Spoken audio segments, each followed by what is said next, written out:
we're about to go through a revolution based on electricity, and it is the great technology. I mean, this is silent. This is capable of being zero carbon. It has no local pollution. It is inherently efficient. And I think we should be very excited. As somebody said at one of our meetings the other day, we're looking forward to an environment in 30 years' time where the world can have abundant, cheap energy in electrical form at zero marginal cost and zero marginal environmental impact.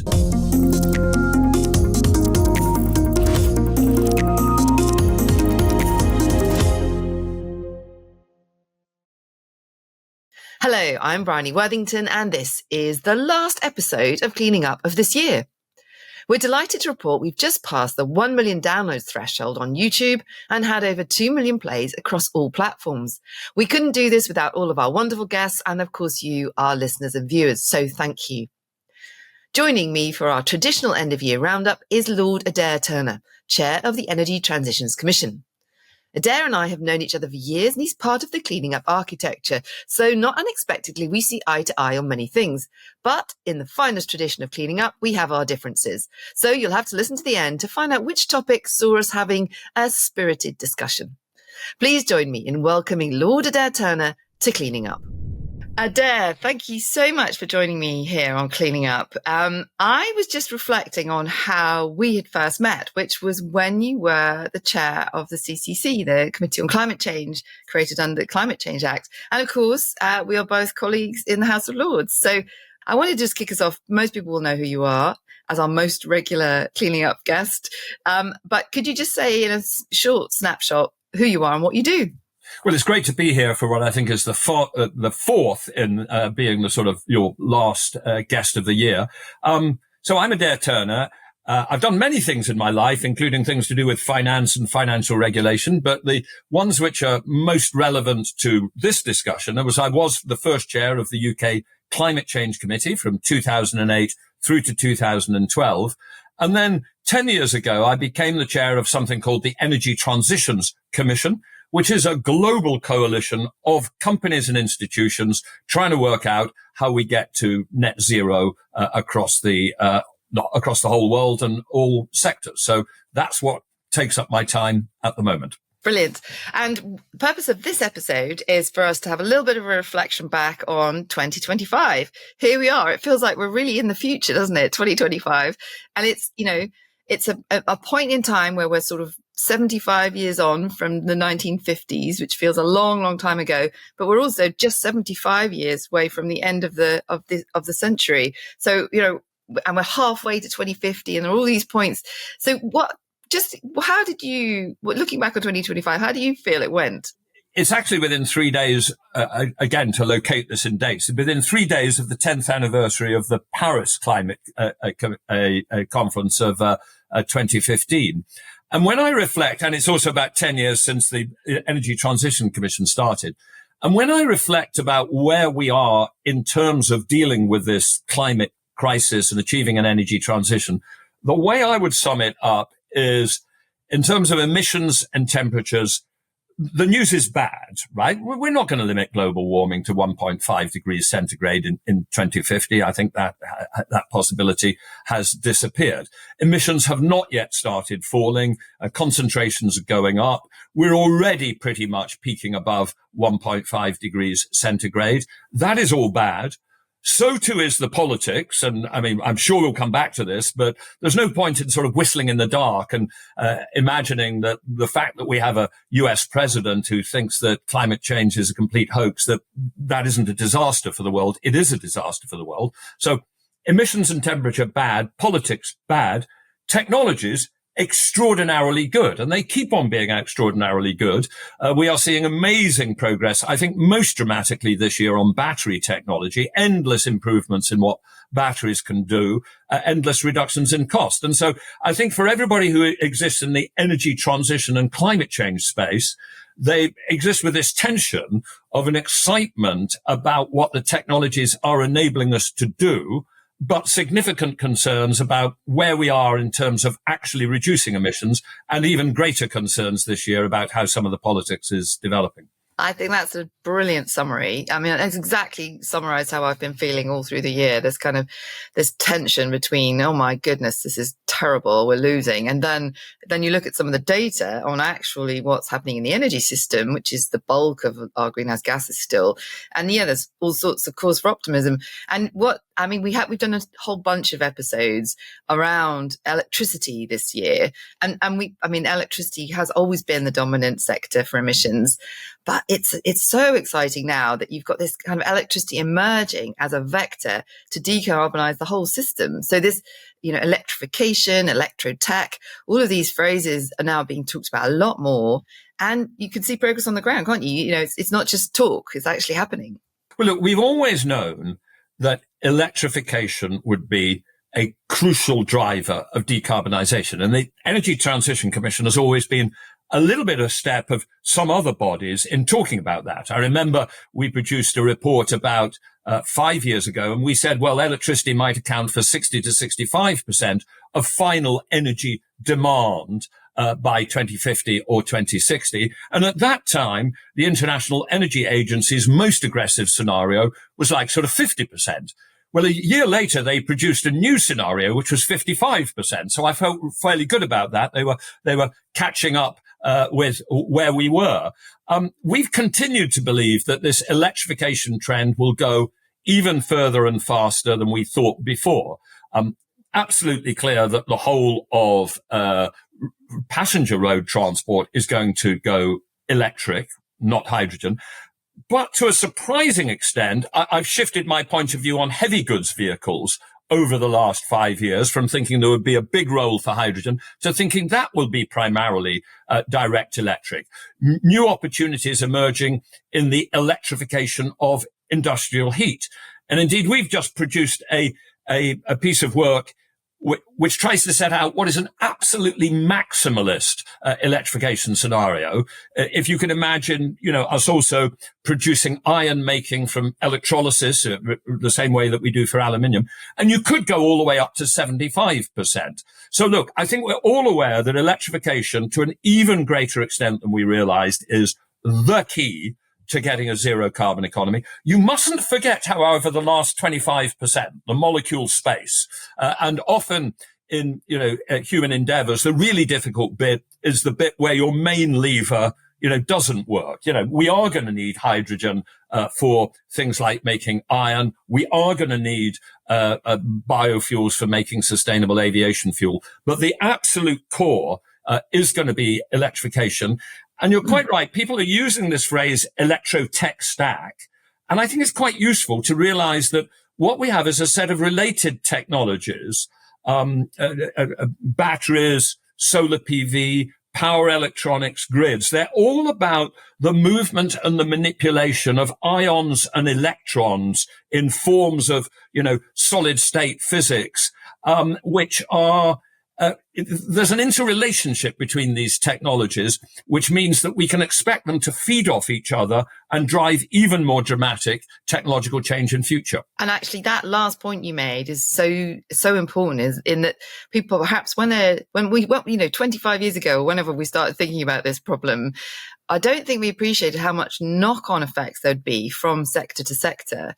And if you look at the story of why batteries have done so well, and you're absolutely right, this has been the big unlock, is adding very cheap electrons from solar and wind to batteries has been the breakthrough, I think, in the last decade, and that that came out of the computer and the sort of mobile phone and laptop world of just solid state batteries and working with lithium ion batteries. That meant you could commercialize them then into electric vehicles. And, it's been this bleed in. And I think that's caught a lot of analysts off guard, because what we tend to do is, a sort of wedge analysis of this sector's going to have to do this and this sector's going to have to do that.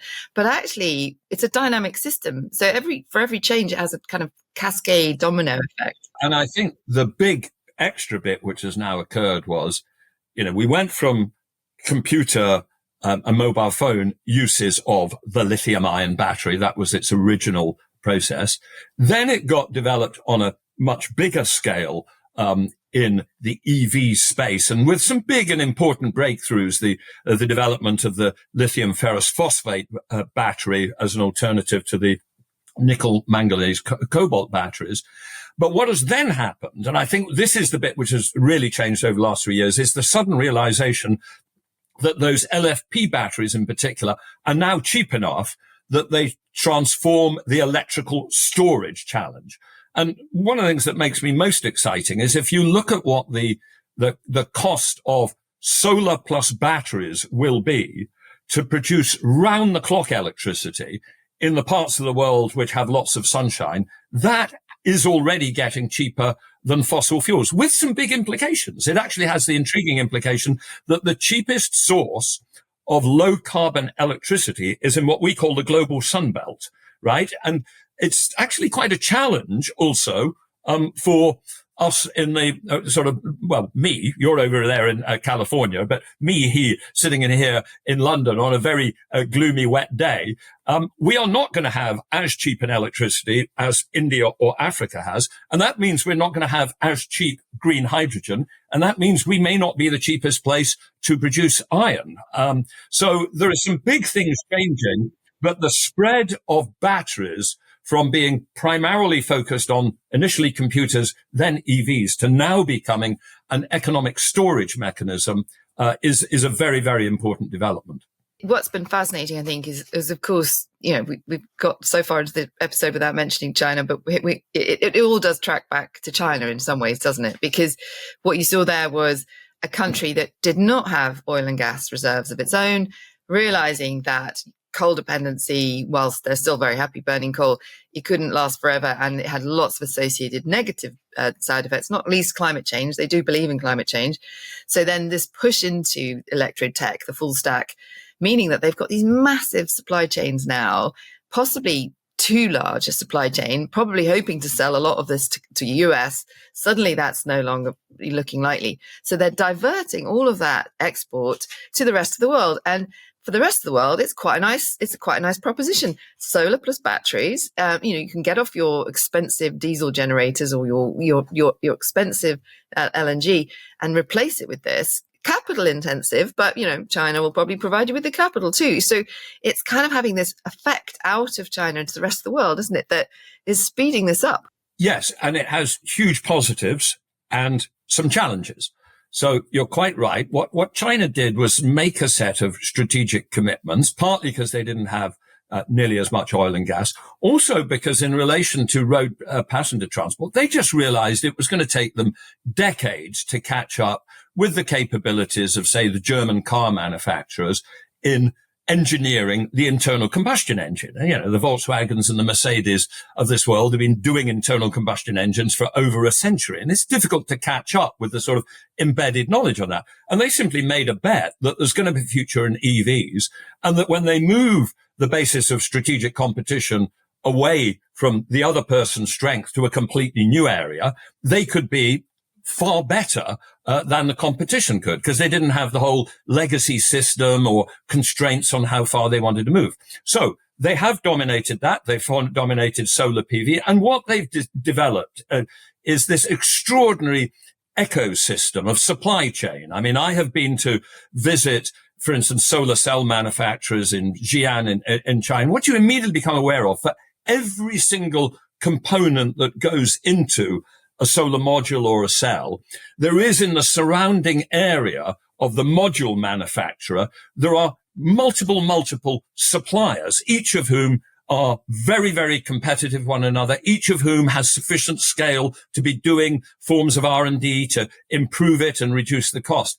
And once you have that huge, economy of scale and learning curve effect systems, it delivers a set of self-reinforcing processes of innovation and cost reduction, which are very difficult to replicate. And on that point, I think there are quite a lot of misconceptions in the West about the China development model. And two things they perhaps don't understand is that, one, it's quite Darwinian, right? It's not command and control. They let 1,000 companies bloom, and then they winnow down to the 10 that are the most successful. It's quite brutal, actually, much more brutal than anything in the West. But so it's not this, state planned, therefore totally inefficient. It's a very dynamic system. And I think the second thing people misunderstand is it's not all based on cheap labor, sweatshops, etc. They have got incredibly sophisticated understanding, and they adapt very quickly. I went to visit a bus manufacturer in Nanjing this year, and it was so clear to me they weren't that bothered about building the actual buses. They made all their margin on the controllers and the software, and that's what they wanted to sell. No, I think that's absolutely right. There are a set of things that people say about the Chinese system. I mean, it's all low labor cost. Well, just go to some of these factories. There are almost no workers there because the level of automation is extraordinary. But to go back to, what the implication of this is, on the one hand, this Darwinian process that you've described can produce a lot of overcapacity. But that overcapacity is now producing a flow of exports into the developing world, which I think is going to be on a huge scale. And as you say, perhaps financed by the Chinese, which will enable a lot of emerging economies to decarbonize faster and cheaper than we thought was possible just 5 years ago. On the other hand, it's a major challenge for a place like Europe, where on the one hand, we welcome the fact that these technologies have cost reduced. On the other hand, if we're uncompetitive, we're worried about what is our role competitively in this clean technology and what is our role in terms of employment.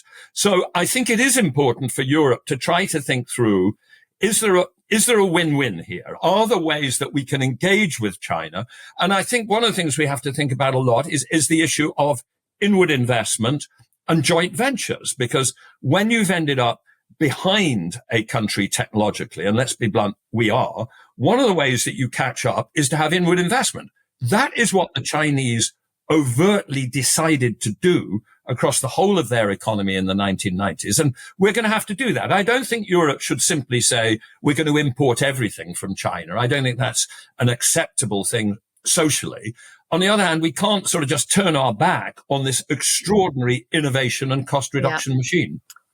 Well, exactly. And that touches on another topic, which I think has kind of been, in quite sharp focus this year, which is affordability. Because as much as we're very excited about this technology transfer and this transition, the politics, as you said at the start, is not great. And there's this tension between knowing that this is going to be in the future cheaper, but right now people are not feeling that their energy bills are cheaper. They've been told that this new system is going to be better for them, but the prices are high. Now, we know that's down to commodity markets and gas prices and global insecurity, but it feels as if, and it's very easy to weaponize this and say, it's all this green crap, excuse my French, that's pushing up your bills. And so it's really important that we think about that affordability question. And it's just so, I find it incredibly frustrating that actually these technologies are the cheaper options, but they're being blamed for the price rises. I mean, how do we get out of that bind? The answer is we have to be better at anticipating this and then managing it. So you're quite right that the predominant reason why there was an energy price crunch after Russia's invasion of Ukraine was nothing to do with the cost of renewables. It was due to the cost of gas. But what we have is a challenge that when the cost of gas goes up, the cost of gas-generated electricity goes up. And we have a system where the price of electricity in the wholesale market is set by the single most expensive unit, which tends to be the gas generation, and the price goes up. And actually, and a lot of them wouldn't like to admit this, in that environment, a set of renewable providers make a large amount of money because they've got low cost, but they're getting high price. And I don't think we have moved fast enough to think about, do we need to change the whole of our power market structures so that we can enable the ordinary consumer to look through to the cost of renewables rather than paying this marginal price. We need to get clever about that. We also need to get much clever about time of day pricing. It is inherent that when you move to a renewable system where you have points of time when the sun doesn't shine and the wind doesn't blow, it doesn't get switched on at the same time of demand, you will have greater volatility of prices across the day and the year. Now, that should be an opportunity with smart tariffs and smart bits of machinery for people to say, well, I'm going to run my washing machine or I'm going to charge my car in the middle of the night when electricity is free. But it actually takes quite a lot to make sure that people understand that possibility. And unless you have good businesses, and we do have some great businesses developing those products and getting the message through, there are people sitting there facing a higher electricity price because they're using electricity at the worst time of the day. The final thing to say is we do need to make sure we don't overtell the story about how cheap it is, because it wasn't cheap to start with. And to get it going, we did have to get some subsidies. In the UK, these were things called the ROCs, the Renewable Obligation Certificates. This was a higher price for renewable electricity to start with. And that cost is still in the system. That is on bills as well. So the government is now planning to take some of that cost away off the bills. But partly there's a set of reasons why people are not seeing the inherent benefit of the lower cost of renewables. And I don't think we've been smart enough at anticipating the circumstances in which that could be the case. As you were talking there, I was just thinking about Octopus and who were our founding Cleaning Up Leadership Circle company. We're delighted that Greg Jackson backed us. I'm sure you've had Greg on, yes? Yes, we have had Greg on. And they made an incredible announcement this year where they were offering people, they teamed up with BYD. They brought an affordable EV to market in the UK. So UK, unlike Europe and perhaps the US, is welcoming of Chinese cars. They're not giving them grants, but they're still letting them come in without tariffs. And so Octopus were able to construct a product where if you signed up to their lease deal with the car and their agile tariff, you're essentially getting free motoring, because they can see that with their database management, their customer relations management, they can arbitrage the cars as part of their demand response offering into the market. So this whole package then looks fantastically attractive to the person who signs up to it. That kind of thinking is leagues ahead of actually, I think, how the market and how the regulators are governing the market. And we have to accept that, systems are inert. Systems only move slowly. Consumers only move slowly. Only a small number of consumers, despite Octopus's significant advertising and community, will be aware of that offer. So it's almost inevitable that there are transition costs, and we just need to get smarter. One other thing which is just beginning to worry me a bit in the UK at the moment is the balance between electrification and decarbonisation.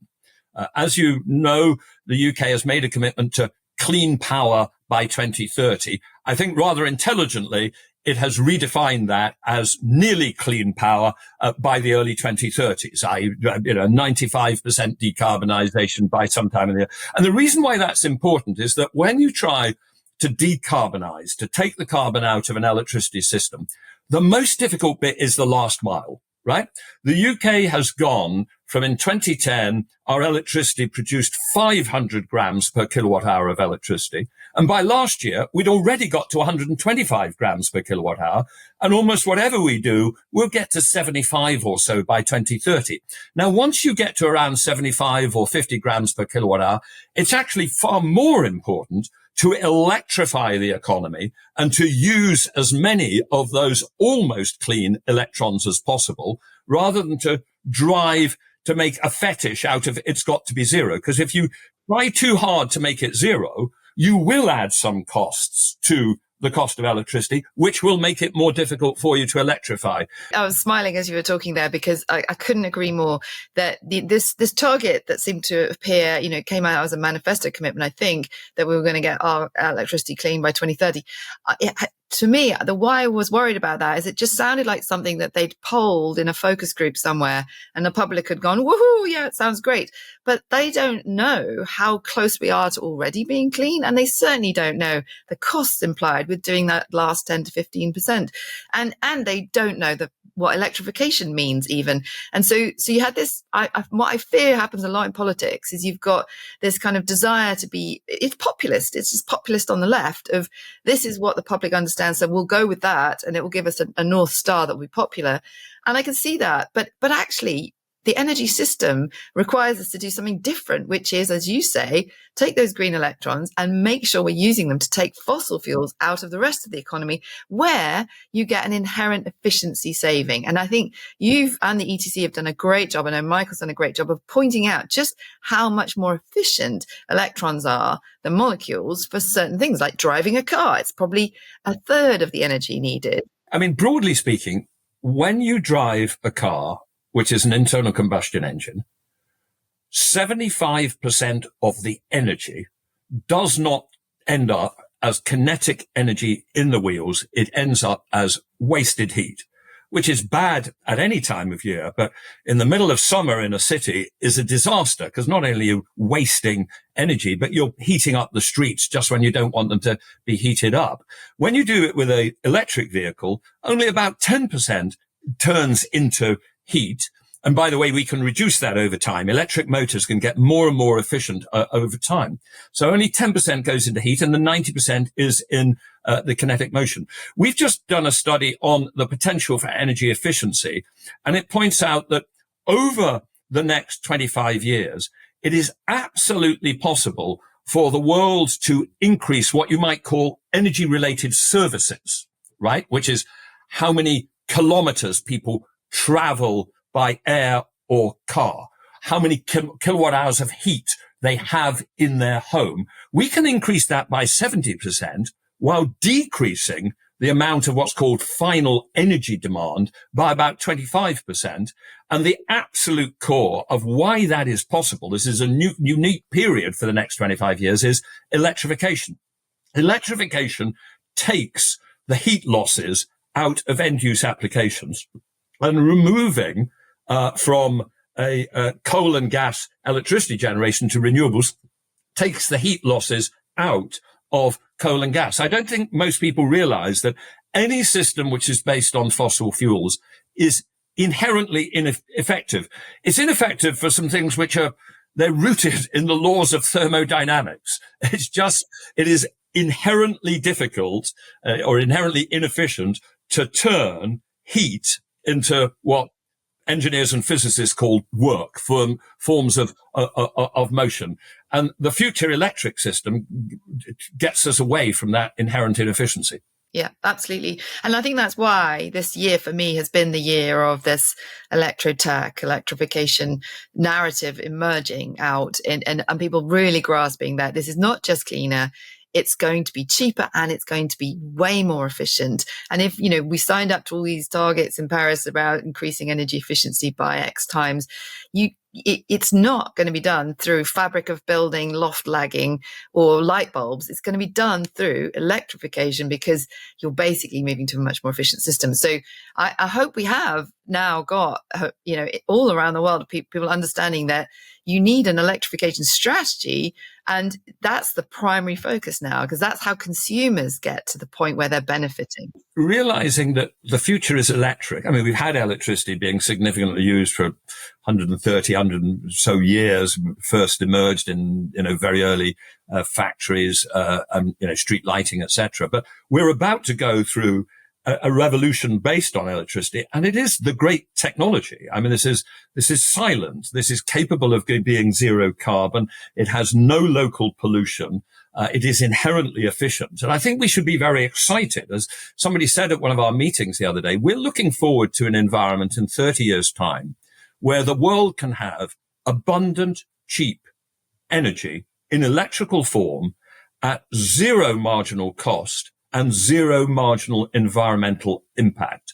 And that's a very, very exciting possibility, which opens up huge potential. Now, we've got to go for A to B, and we mustn't overstate how easy it is to go for A to B. There's significant investments required on the route, and that's where the cost comes in. I mean, let's take residential heat. Once people have heat pumps, they will enjoy cheaper ways of heating their house. But it's a non-trivial investment, particularly for people of low income. So we mustn't just sort of say, it's dead easy. We have to think through and plan how to make these investments. But the prize at the end should be a very attractive one for societies across the world. Cleaning Up is supported by its leadership circle. The members are Actis, Alcasa Energy, Arup, Davidson Kempner, Ecopragma Capital, EDP, Euroelectric, the Gilardini Foundation, KKR, National Grid, Octopus Energy, Quadrature Climate Foundation, SDCL, and Wärtsilä. For more information on the Leadership Circle, please visit cleaningup.live. If you're enjoying Cleaning Up, please hit like, leave a comment, and also recommend it to friends, family, colleagues, and absolutely everyone. To browse our archive of over 200 past episodes and subscribe to our free newsletter, visit cleaningup.live. That's cleaningup.live. We are very excited about all this, but we started off with the cup half empty bit as well. We should probably think about that, because even as we've said, China having a big effect, we've got another massive country having an effect, and that is the US, and the Trump effect, particularly the Trump effect in the White House. I mean, what is going on? Well, even before we go to that, just to very quickly say, we might come back to it. China is fantastic for its clean technology, but let's be clear, it's the biggest emitter in the world, and its emissions per capita are now higher than Europe's and the UK. So just at the time, and I certainly do this, at the time of lauding them and saying how much we respect them for these clean tech agreements, we've got to start saying to them, you have got to reduce your emissions from, for instance, your steel and cement industry, which is pouring concrete into a completely over-the-top property sector. So we mustn't iconize China even while we respect them. Just because, we've both been there a couple of times this year, probably you more than me, but I did go over there to Beijing recently, and you were looking at the data. They are making incredible strides to get to a cleaner electricity system, but they're coming up against the problems that we're all coming up against, which is high penetration renewables. It requires a lot of system investment. And as we were saying earlier, we can't oversell wind and solar plus batteries because there are real system challenges. It's a challenge, but we need to challenge them to get on with it, because the way I sometimes put it, whether we limit global warming to well below 2 degrees centigrade is going to be determined in Beijing and Delhi, not in Brussels and London, because that's where the big numbers are. That doesn't mean we should not do it. We should drive our own emissions down, but that's the big numbers, because they're 20 times bigger than us in population, bound to be. The other thing I would focus on in particular, we often focus on the power sector, and you're absolutely right. They're well aware of challenges that they have to drive, and they technologically know how to deal with them. We just need to encourage them to go faster.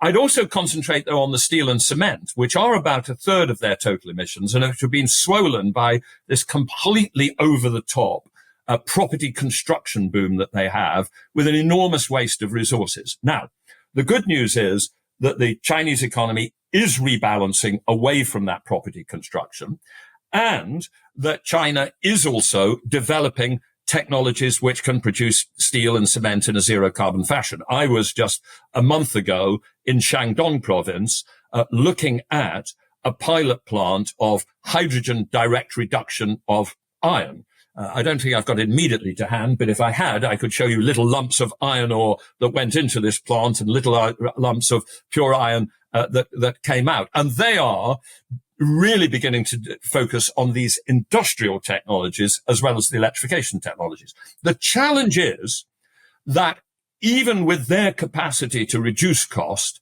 it will still be more expensive to produce a ton of iron using hydrogen rather than using coking coal. So we're not going to get the progress on iron making or on the other hard to abate sectors, chemicals, cement, aviation and shipping, unless we have carbon taxes or something like that. And so one of the things that I spend a lot of time when I'm in China is trying to convince them not to object to the European CBAM, our carbon border adjustment mechanism, but themselves to embrace carbon pricing, because if they did that, I think we would see them unleashing in their heavy industry sectors the same innovation and cost reduction which we have seen in the electricity sector. So one has to think through all sectors of the economy and engage with them on each of those. Well, perhaps where there is a bit of difference between us is my increasing cynicism that carbon pricing is the answer. Having worked on it as you have, for many, many decades now. And the reason I am slightly cynical is because China does have its own national carbon market, and but it sees it as a financial product. It wants to trade. It's not driving inward investment or the investment strategy. Look, I agree with that. I have been sitting in Shanghai and people saying, well, this is a great trading opportunity. How are we going to create a futures market as well as a spot in carbon pricing? And I've gently said, this is irrelevant. A carbon pricing is about how to create incentives to decarbonize their hard to abate sectors. But I am more optimistic than you, because I would say that the Chinese a carbon pricing system is pretty much exactly where Europe's was in 2005. It has a whole load of free allowances for the heavy industrial sectors. The emissions cap, they don't even have a really serious emissions cap. It's based on an intensity basis, is sufficiently lax that it generates a carbon price of $15 a ton, which is not sufficient to overcome the green cost premium. But all my conversations in China suggest that, the policymakers know that they will need a serious carbon price at a much higher level. They know they will have to remove free allowances. And so I am fairly confident that we will get in China and in India over a period of time, serious carbon pricing applied to these heavy industry sectors. And by the way, I think an important thing is, again, one must never turn a policy prescription into a form of religion. You don't need the same carbon price applied to all sectors of the economy simultaneously. There are many other sectors of the economy where the most effective policy levers are not carbon pricing. They're forms of targeted subsidy or regulation. But it just so happens that if you're talking about heavy industry, shipping and aviation, energy intensive sectors with professional decision makers, it is in those that carbon pricing is most likely to be the really efficient instrument. And without it, you won't get decarbonization, because I think you've got to draw a distinction. EVs are going to be cheaper than ICEs to buy up front because they're a better technology. A ton of iron is not going to be cheaper when it's made in a green fashion rather than a dirty fashion. We face a green cost premium, and we somehow have to work out how to deal with it. I do mostly agree with that, except to say that I think what will actually unlock this is not the existence of the carbon pricing, but the return of the revenues back into contracts that allow them to experiment with new ways of doing things. Because if you look at the way contracts for difference have unlocked massive investment in the UK into the offshore wind industry and into nuclear, it's those contracts. And actually, when you smear the cost of these first of a kind or, early, quite expensive projects out across the whole economy, it's almost negligible. So you don't need a high carbon price. Disagreement here. I do think in these hard to abate sectors of the economy, carbon pricing is the way to go. No, but the carbon pricing is the way in which you collect the revenues. But the important bit is, how do you de-risk? Well, you may not need it. I mean, if we could get in India and China as well as in Europe, the expectation that there was going to be a carbon price of $100 a ton applying to the whole of their iron and steel industries, I think you, broadly speaking, could leave it to the market, to highly competent iron and steel companies to say, okay, I'm going to face that price in 2040. I better start having a plan to get rid of my blast furnaces before I get there. So I am more confident that there are some sectors of the economy where pricing is a very powerful lever. No, I don't think we're disagreeing on that. But my sense is that we're not where we are in the industrial sectors as we are in the other parts of the economy. We know the pathway to decarbonising power. It's clean electricity, right? It's nuclear plus renewables plus batteries. We know what to do in transport. We've got a good sense of what we can do for sort of small scale heat. It's the large scale heat sources and the molecule transition where there's still quite a bit of uncertainty. Well, look, I think there is an uncertainty. But by the way, that again is one of my arguments for pricing, because I think when you know that there is a new technology, you know what it is, and it is definitively better. Electric vehicles versus internal combustion engines. You can use technologically specific policy instruments, such as there's a date beyond which I'm going to ban internal combustion engines or I'm going to subsidize EVs. I think it's inherent that in iron and steel, and even more in chemicals, you'll never be able to put your hand and say, this is the technology which is going to win. You will have a whole series of technologies available. Is it going to be carbon capture and storage? Is it going to be hydrogen direct reduction? Are you going to use gas as an intermediate fuel and then move to hydrogen over time? And where you have a whole series of different choices, I think that's where you need instruments which are somewhat technology neutral, which set the incentives in some way or another to move away from the old carbon intensive fashion, and then leave it to the competence of the market and decision makers to decide which of those different options. So I don't think in those we should wait till we're certain, this is the technology, because I think we should allow a competition. Take shipping, for instance. We could go down an ammonia route. We could go down a methanol route as an alternative to marine fuel oil in shipping. I don't think we need to decide.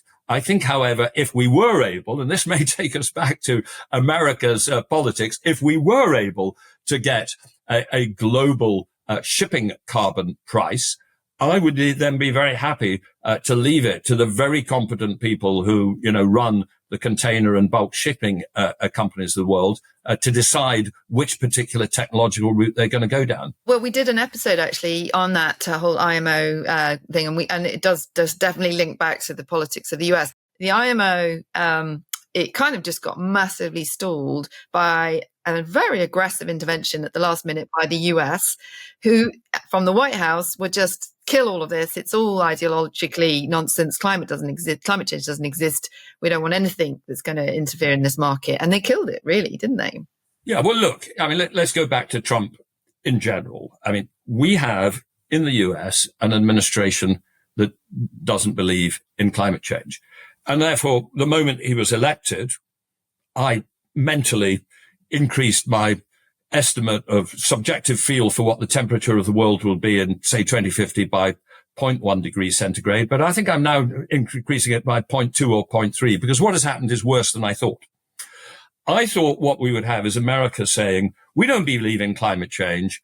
You guys out there believe in climate change. We think you're silly. Well, do whatever you want and it'll just harm your competitiveness. What has been surprised me and is really worrying is that there seems to be an overt aim by the US administration to, as it were, try and undermine everybody else's efforts to deal with climate change. Also, to undermine the flow of information about climate change, the cuts of funding for climate science, which can tell us what's going on. I think it's almost a sign that in their hearts, they know their argument is wrong, and therefore, to them, it is dangerous that other people still believe it. And so they have to try to sort of undermine all efforts. But it is very startling what is going on. It's a deliberate attempt. And some of it's failing. I think the Americans were probably disappointed by what happened at COP30 in Berlin, because I think they thought we'll pull out of the process and we'll be able to persuade lots of other countries to pull out of the process. They haven't done that so far. The vast majority have stayed in, but they have clearly set out to undermine specific initiatives, of which the one that you mentioned is a very important one. The International Maritime Organization had agreed in April to head towards, I think, a fairly well-designed carbon pricing regime, gradually increased over time, which would create the incentives for the global shipping industry at a measured pace to move towards zero carbon. Now, that would entail a cost, but it's very important to realize that the cost for consumers is absolutely trivial. Even if you double shipping freight rates, what that does to the cost of a pair of jeans made in Bangladesh and bought in London is so trivial the consumer doesn't notice it. And that's because global shipping is an unbelievably efficient industry, particularly container ships. I mean, it's often not pointed out that the invention of the container shipping process is one of the great inventions of the last 50 years. It's enabled us to move material around the world at stunningly low cost. And it's so stunningly low that even if you increase it significantly, it doesn't make any difference. So It was a very well designed policy. It's a policy against which there are really no good economic arguments at all. It would not slow global growth. It would not be to anybody's disadvantage. And the Americans decided to try to kill it, essentially because the fact that the rest of the world wants to agree a carbon price is an intellectual threat to their belief system, right? And they clearly did set out not to kill it, but to force a delay. And they did it by linking their lobbying to lots of other things. Phone calls telling other countries that they wouldn't get this from the US if they didn't change their vote at the IMO. A really brutal interference with the sovereignty of other nations. Now, that's the fact, and we're going to have to live with that fact. And what that may mean is we just have to accept that America, for now, doesn't want to take any action on climate change, and the rest of us are going to have the guts to agree things between the rest of us and apply them between the rest of us, even if America is out. And I think that is one of the big political challenges for the world. But in summary, America has surprised me by the scale of this, not just I'm not going to do something, but I'm going to step out and try and stop you doing things as well. It's surprising and alarming. Well, and it's definitely squarely put them in the Petrostate camp, right? That there's a group of countries for whom fossil fuel trade is existential to their economy. Saudi being the main one, but you add Russia into there and Qatar and some of the other smaller Middle East countries, and the US has now sort of aligned itself with that group and saying, no, we're a provider of fossil fuels to the world. It's now generating income, helping rebalance our balance of trade. So therefore, anything that slows us down is going to be stopped by us. And that's possibly always been true, but never really been so explicit. Well, it is. On the other hand, I think they are still making a huge mistake. I mean, Saudi argue against lots of actions, but you can see why they do, because they are essentially a natural resource rent economy. By the way, they are repositioning. They are investing heavily in renewables, and the more that they do that, the more that we might hope that at some future stage, Saudi's negotiating position is more balanced. And I think we probably will see that as they get more and more renewable electricity, as they electrify transport, etc. I think that is the direction we hope to see. America will never be, a natural resource rent economy at the level of the total economy. And therefore, there is a big strategic mistake that they are making on turning their back on this electrical technology of the future. And I think they are going to regret it in terms of the technological edge that they will see China developing in all aspects of this electrotech. Interestingly, even including in a vital element of artificial intelligence.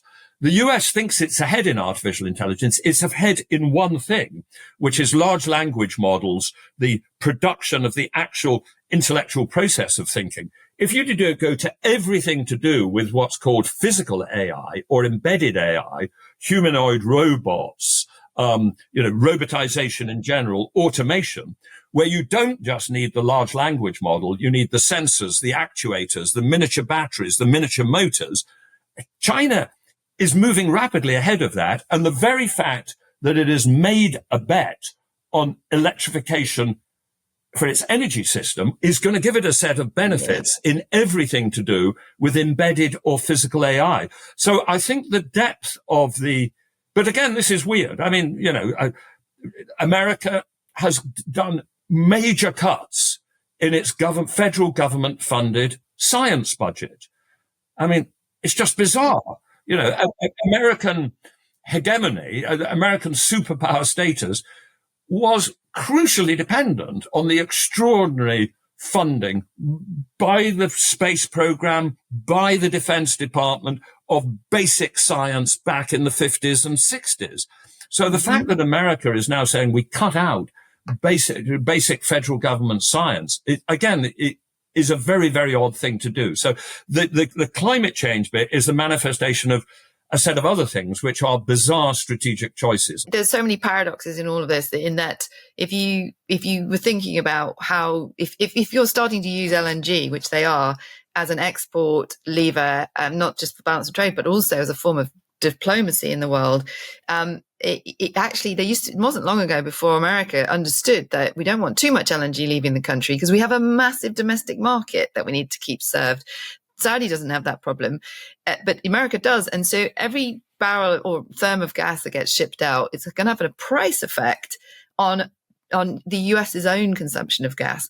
And that will mean unhappy consumers. And this battle line about cost of living, energy affordability is already looming large.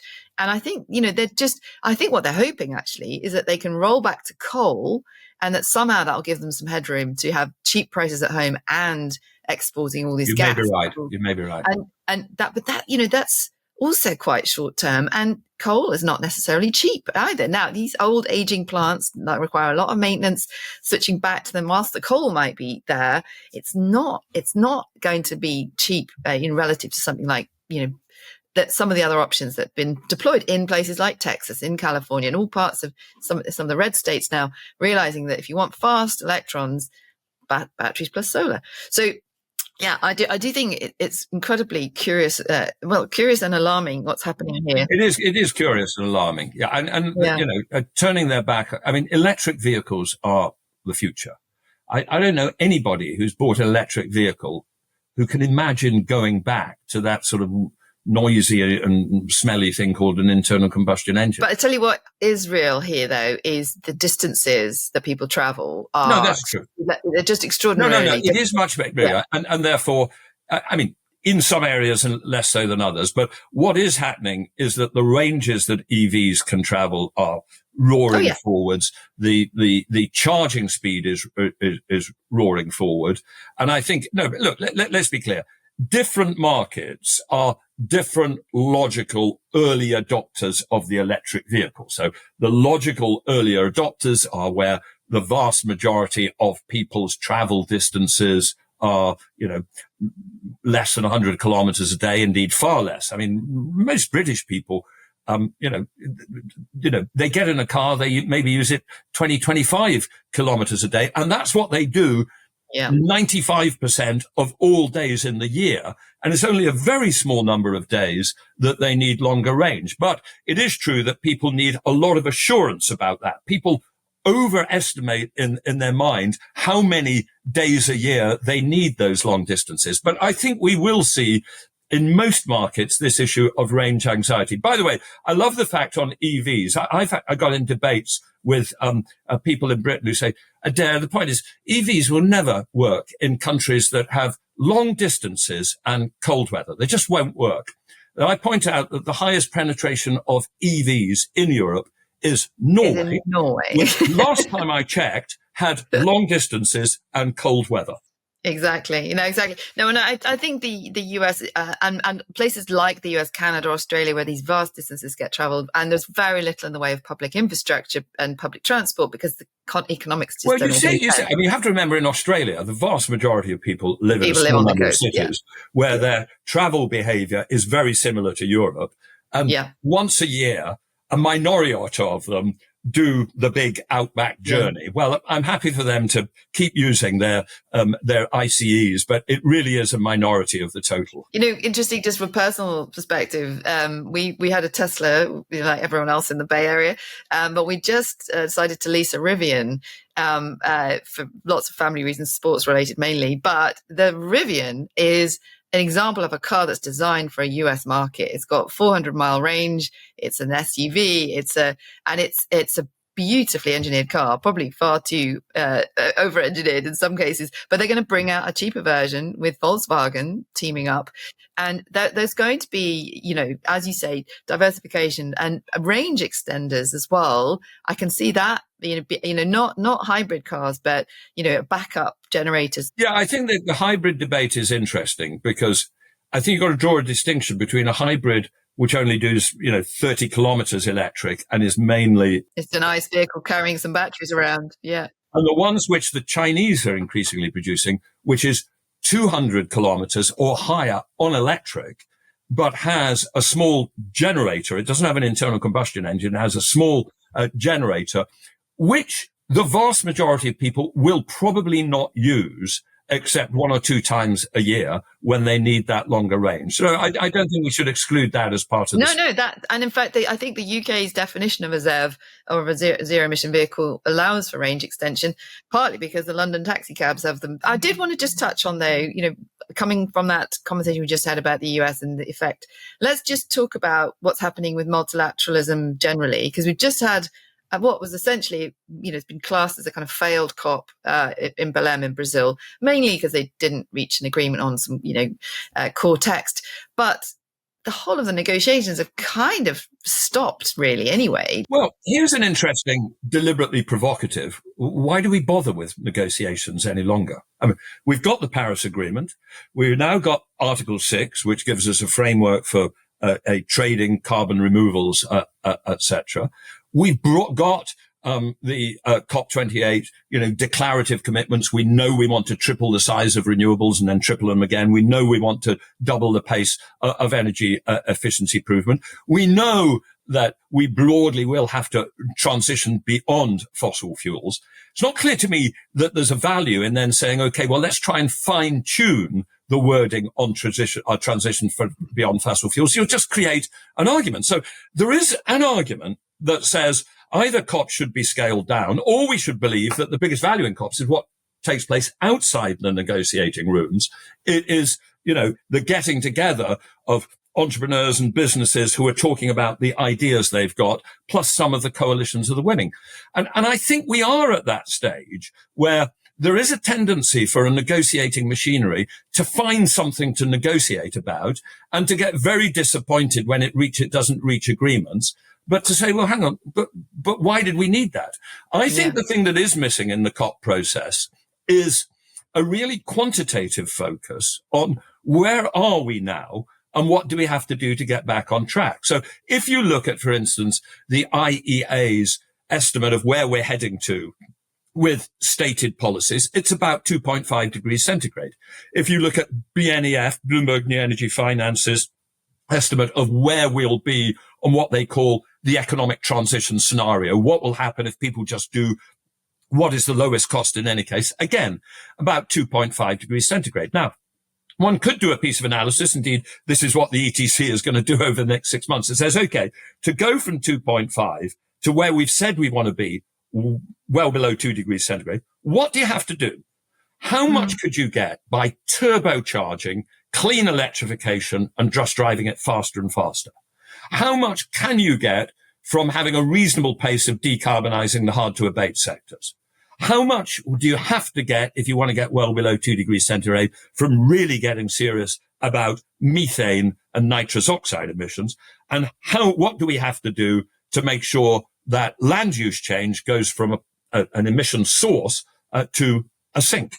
Now, if you had that analysis, and part of the problem of the COP process, it is a negotiation between people who never look at those figures or debate those figures, and therefore are left with the free rider that they can make an assertion about what the objective is without actually owning or even understanding what the measures are. Well, okay, I partially agree with you, except that I think we've got overly focused on one part of the equation of climate risk, which is the mitigation bit, which is the thing you just described. What are the pathways, what are the scenarios, how do we get man-made emissions, onto a declining pathway, which we've not yet managed to do, by the way, in 30 years of doing this. So that's still been the majority of our focus. But when you mention temperature targets, they are not solely decided by that man-made energy-related or emissions. We know that there are now feedback mechanisms kicking in, which are changing the watts per meter squared that the Earth receives. So that's what the actual risk of climate change is, not just what we do with man-made emissions. Because there's two things. Well, no, let me finish. One is that we're not understanding these knock-on changes in albedo, the reflectivity of the planet, and nature itself has been mopping up over half of our emissions, and nature may stop playing ball at some point, and we're not tracking that. The ocean is absorbing half of our man-made emissions at the moment. Will it be able to do that? Question. And our biosphere, our forests and our peatlands and everything else, there are knock-on effects there which are changing their profile of emissions. So even if we did what you just suggested, I would say the COP process is still way off track. The COP process can't change those physical things that you've talked about. We need the scientists to inform us as best as possible. But once we've got as best as possible information from the scientists as how powerful those levers are, what we can do about it is reduce emissions, which I think, therefore, you do have to come back to. Now, how are we going to do that? Now, it may be that those are so powerful that our starting point of stated policies is not 2.5, it's 2.8. We need to understand that. It may be that if you understood that, the best you can do is not going to be well below 2 degrees centigrade. We need to adapt. We need to have ways of planning to adapt to it. But that doesn't in any way undermine the value of saying, let's get clearer about what it is we need to do to reduce our emissions, distinguishing between those which, if we turbocharge the technology trends in place already, will turn out to be costless, which is, broadly speaking, the electrification story, and those which, if we want to have them, is going to cost us some but not much, which is, broadly speaking, the heavy industry and shipping and aviation. Now, I think we should do both of them. And have a little bit of agreement with your sainted partner in crime, Mr. Michael Liebrich, who I think is saying we should only do the bits which are cost efficient. Well, I'm slightly in his camp, as maybe not unsurprisingly, and partly because I care less about the 2% of the, these heavy to abate, hard to abate sectors. I care more about the bigger picture, which we skip over, which is that in the global context is that the risk that we're managing against is always. No, but I don't understand that, Bryony. Scenarios. Why, if the risk is higher than we thought, do you want to exclude one of the things which is required to bring the risk down? Because it's at the margin. No, I don't agree it's at the margin. Well, I don't agree. But again, I'm still not understanding. You're basically saying we need to understand that the risks are higher, but we can't change those physical processes. What we can change is our emissions. Well, firstly, actually, there's now increasingly a lot of work being looked into in terms of other forms of adaptation plus. So, firstly, adaptation gets squeezed out by a mitigation-only focus. I don't think it does. I don't think it does. There is a danger that it does, but they factor. People will tell you, we can't talk about adaptation because it will distract from mitigation. I've heard that countless times. Well, but I don't think it's the other way around, that adaptation is squeezing out mitigation. Look, we have a set of technologies that can reduce emissions. Some of them, in particular the electricity ones, are close to costless. We have others which have a low cost, but are still material. And those are the hard to abate sectors, which, by the way, I think are in some sense easier to abate than residential heat, because I think they have less complicated implications, because I think these things are upstream, technical, and have a low cost to consumers. That's why I think we should do those as well. And I can't see why any piece of analysis that says, well, because of these physical reinforcements, the problem is worse than we thought. I can't see why that's pertinent to the cost-benefit decision as to whether we focus on decarbonising the hard-to-abate sectors. So my point is, what are we doing with multilateralism?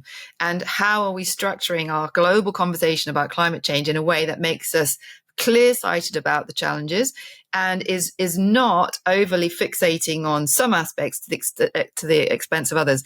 And I would argue that risk approach to climate change has not been, it's in the UNFCCC total agreement, but in Paris it's absent, because Paris is all about NDCs and all about this, bean counting of carbon. But actually we're missing this risk approach, which I think is needed. And if I was going to reinvent the COP process and restart negotiations, it would be to talk about two things. One, how do we properly get a handle on the risks and the science that needs to be done to understand that, because there's gaps. And the IPCC is a summary of a bottom-up process. There's no global overview. Yeah. That needs overhauling. And then if there is a process of negotiation, let's have some smaller negotiations that are sectorally focused in the right sequence. Well, look, I agree with that. I mean, I think we should take the hard-to-abate sectors and we should agree, approaches which will drive them down. What I'm not getting logically, Bryony, is why an increasing focus on the inherent uncertainty, and it is uncertain about some of these physical processes in multipliers, has any implications for which of the mitigation actions you choose to make, and whether you take any of the actions which cost you a bit. But I suppose if I'm thinking about it now, why I'm animated by this particular topic is because of the politics of this, the narrative framing at the moment, not for anyone's fault, it's been weaponized, a lot of disinformation, a lot of vested interests shaping this, is that there's all, very difficult, very costly, and why we, it seems like it's being pursued on a kind of very purist, a bit like we were saying with 100% clean electricity. We don't need to do that. We could be more pragmatic about it. And we are not going to get the public on board unless they're fully aware of the risks. I know, no. So we may need to get them on board, but I think we need to help people understand that decarbonizing the hard-to-abate sectors has a trivial cost implication for consumers. And by the way, the populists understand that. There is no AFD or Rassemblement National campaign against EU ETS 1 and carbon pricing on steel and chemicals. Well, that's only because they haven't. That's only because they know what it is. What they know is because they intuitively understand the cost of consuming. Whereas there is a focus on don't take my gas boiler away from me, because gas boilers are much more tricky. Gas boilers to heat pumps is a difficult transition. Shipping, if we get it right, is not, because it has almost no implications whatsoever for the life of ordinary people. Yeah, but I think it's easy to over extrapolate from what things like people like AFD say. As Trump himself has said, you can say a load of things on the campaign trail, but once you've got the levers of power, that's when you do the things that work. And I bet you, if AFD or any of those far right groups got anywhere close to power, they'd scrap the ETS as their first point, because they know that is a thing that affects everything. So anyway, well, neither of us wants to see. No, we don't want to see that. So we have to manage our disagreement, our bet on this having a crystallization. Yeah. So we'll leave that. But look, I mean, there is this crucial argument which Michael has put on the table as to what you should do. I am very clearly of the belief that giving up on the emissions reduction, which could come from the hard-to-abate sectors, would be a remarkably silly thing to do, because I think the cost to consumers of that is very low, and that the transition for consumers on moving to zero carbon shipping will impact them much less than the transition of getting rid of their gas boiler and moving to heat pumps, which I think they should do, but I think needs careful thought and management and subsidy, whereas I don't think shipping does. Well, I would like to see more attention on those cracking those, as we talked about at the start. How do we get people to instinctively understand that electrification is good for them, even if the upfront capital cost might seem as if it's not available to everyone. We've got to make sure it is available to everyone, because that's when they get the benefits. I'm just going to end by saying, okay, so here we are, end of 2025, tipping into 26. What are you looking forward to, or what are you anticipating in the year ahead? Even cheaper electric vehicles with even longer range. News of battery technology breakthroughs, which I think will continue to surprise us. Oh, and by the way, other things we haven't talked about.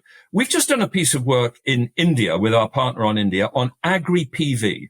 Agri-PV is putting solar panels above agricultural land and realizing that in some parts of the world, this can reduce the demand for water by 50%.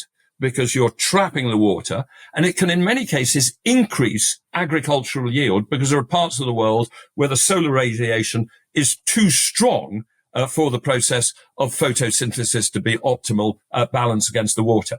And what I love about that is it's not a technological breakthrough, it's an application breakthrough. So the thing that always cheers me up is coming across these ways in which people are taking all the technologies we've got and then finding all sorts of minor wrinkles of how we apply them. This, by the way, is not a minor wrinkle.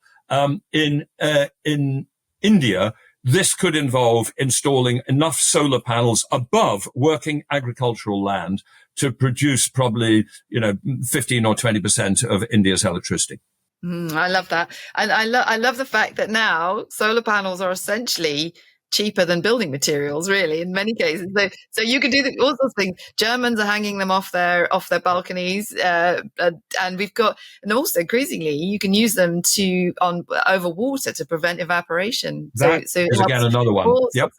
All of these things. Fantastic. Well, that's what keeps me positive. Thank you again. Thank you. Really enjoyed getting to catch up over the year, and look forward to seeing you next year. Take care. Okay. Bye. So that was Lord Adair Turner, Chair of the Energy Transitions Commission and regular contributor to Cleaning Up. As ever, we'll put links in the show notes to the previous episodes and reports we referenced. My thanks to Oscar Boyd, our producer, to Jamie Oliver, our editor, and to the rest of the Cleaning Up team and wonderful Leadership Circle members who make this podcast possible. And thanks to you for listening. This was the last episode of this year, but if you can't live without your weekly Cleaning Up fix, don't worry. We'll be publishing some classic episodes over the break. And then we'll be back on Wednesday, January the 7th at our usual time slot of 6 p.m. GMT for the next season. Wishing you a very happy holidays in the meantime from all of us here at Cleaning Up. Cleaning Up is supported by its Leadership Circle. The members are Actis, Alcasa Energy, Arup, Davidson Kempner, Ecopragma Capital, EDP, Euroelectric, the Gilardini Foundation, KKR, National Grid, Octopus Energy, Quadrature Climate Foundation, SDCL, and Wärtsilä. For more information on the Leadership Circle, please visit cleaningup.live. If you're enjoying Cleaning Up, please hit like, leave a comment, and also recommend it to friends, family, colleagues, and absolutely everyone. To browse our archive of over 200 past episodes and subscribe to our free newsletter, visit cleaningup.live. That's cleaningup.live.